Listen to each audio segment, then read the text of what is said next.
光。只要有人就有因緣，有因緣就有光，人就係光。我衰咗3年，我等一個機會，爭翻口氣，唔係要證明話俾人聽我威，只係想話俾人聽我唔見咗嘅嘢，我想自己攞翻。做人如果冇夢想，同條鹹魚有咩分別啊？ In the bustling trade wars of the 13 Hangs, 13 行, the Cantonese honed there a harmony over conflict, a philosophy, a wisdom born from commerce rather than conquest.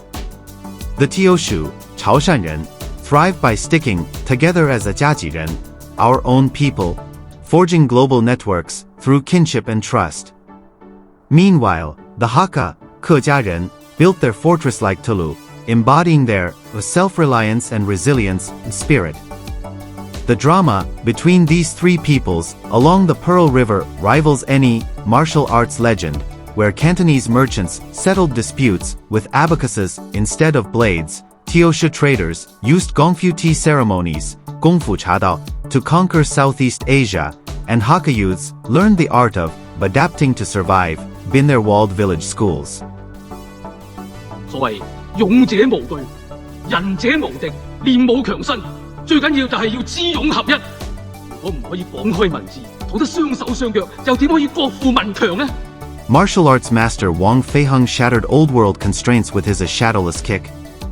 Yang Wing, Rong Hong, changed China's fate by sending 120 boys to study in America. A young Li Ka-shing, working as a tea-house waiter, grasped the essence of daring to lead.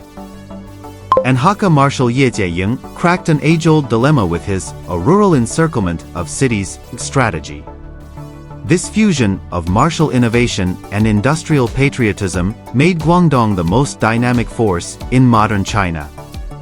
Today, Cantonese Kilu arcades, Qilou, stand alongside AI tech parks, Teoshu ancestral halls host 5G base stations, and Hakatalu transform into viral homestays. How does Guangdong's cultural trio always stay one step ahead in decoding the future? What magic allows this land to birth both the world's fourth largest Greater Bay Area and preserve Tangsong-era Chinese like a linguistic fossil? The answer lies in 2,000 years of history, geography, and human ingenuity. Now, let's uncover the secrets behind Guangdong's unique cultural alchemy. In 214 BCE, Emperor Qin Shi Huang dispatched 500,000 troops to conquer Baiwei, establishing Nanhai Commandery, today's Panyu, Guangzhou. These soldiers not only brought advanced bronze technology but also the cultural classics of the Central Plains, such as the Book of Songs. They became the founders of the Cantonese ethnic group. Later, in 204 BCE, General Zhao Tuo established the Nanyue Kingdom, where for the first time, Central Plains agricultural civilization and Baiwei fishing culture merged on a large scale. On the Pearl River Delta Plain, the seed of commerce began to sprout, laying the foundation for Guangzhou to become an important commercial center. During the Tang and Song dynasties, waves of migration played a key role in shaping Cantonese culture. At that time, many Central Plains scholars migrated south to escape wars. They brought the imperial examination system and clan systems, greatly promoting the development of local cultural education and social order. These immigrants also worked hard to cultivate the sandy fields of the Pearl River Delta, gradually turning it into the granary of the world. As the starting point of the maritime Silk Road, Guangzhou's unique geographical location made its trade with countries around the world increasingly frequent, giving birth to the 13 Hangs merchant guilds. The 13 Hangs had an international vision, and this commercial tradition has continued to this day, visible in the Canton Fair and the construction of the Greater Bay Area. During the Eastern Jin Dynasty and the Southern Song Dynasty, another group of Central Plains Han people migrated to the hilly areas at the junction of Guangdong, Jiangxi, and Fujian. Faced with the challenges of survival competition with other ethnic minorities, the Hakka developed a unique defensive culture. The Tulu earthen buildings are typical representatives of this culture, integrating ancestral halls, granaries, wells, and other living facilities into a fortress-like building, which is convenient for family members to live together and can effectively defend against danger.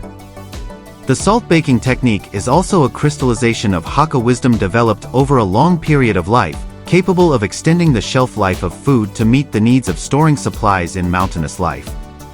In addition, the Hakka have always adhered to the tradition of their plowing by day, studying by night, maintaining livelihood through farming and improving family status through reading to break through class barriers.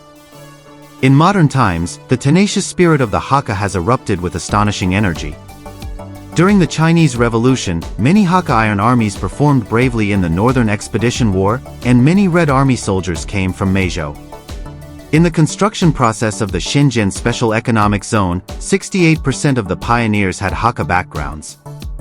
When the Pearl River Delta region rapidly developed through maritime economy, the Hakka relied on their fighting spirit to create their own legends in relatively barren mountainous areas. In the 10th century, Minnan immigrants moved south along the Han River system to the Chaoshan Plain. They brought Mizu worship and clan systems and took root here. Unlike other inland immigrants, the Teosho had a strong spirit of maritime exploration. In the Song dynasty, the government set up specialized trade management institutions in Chaozhou, providing official support for overseas trade in the Teosho region. These cargo ships were loaded with Chinese porcelain, tea, and other specialties, sailing to various places in Southeast Asia, gradually forming a trade chain of Teosho people steering, Hakka people rowing, and Cantonese people supplying. This adventurous spirit has been passed down to this day. Li Ka-shing, an escapee from Chaozhou, became the richest man in Hong Kong through his wisdom and efforts. Pony Ma created the Tencent Empire in Shenzhen. There are about 15 million overseas Teochew who have built a huge transnational business network that penetrates the streets and alleys of Southeast Asia, with an influence even exceeding that of some diplomatic missions. However, in the mid-19th century, a brutal local Hakka conflict broke out, which was a conflict between local indigenous people and immigrants from the south. This conflict lasted for more than 10 years, resulting in countless casualties and causing millions of deaths. Eventually, it attracted the intervention of the Qing government at the time, and different ethnic groups delineated their boundaries through geographical isolation. The essence of this conflict was the fierce competition for limited living space between different civilizations. Each of Guangdong's 3 ethnic groups has its own dialect with a unique sphere of influence.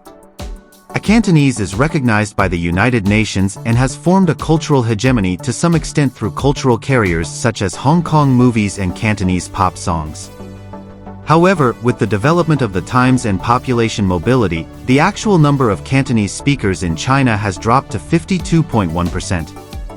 Hakka retains many Tangsong-era Chinese vocabulary words, such as zhu, chopsticks, and xing, walk, witnessing the long history of Hakka.